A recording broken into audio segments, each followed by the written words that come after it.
Nagtinabangay ang mga mananagat sa lungsod sa Cebu, Zamboanga del Norte sa paghimo og fish aggregating device kun payaw nga gama sa kawayan. Gibugkot og maayo og gipawod sa rubber aron lig-on. Kini ang gihatag nga suporta sa Municipal Agriculture Office Fishery Unit sa lungsod ngadto sa mga mangingisda aron makasustener sa ilang panginabuhian.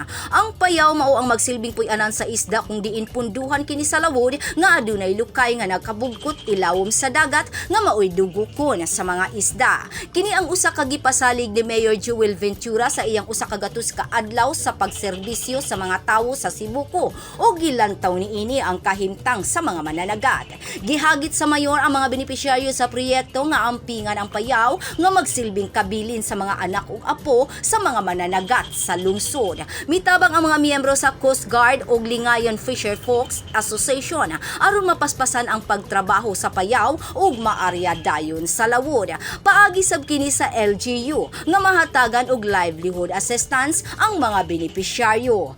Grace Alcunaba, Newsline Philippines, Province of Zamboanga del Norte. Stay safe.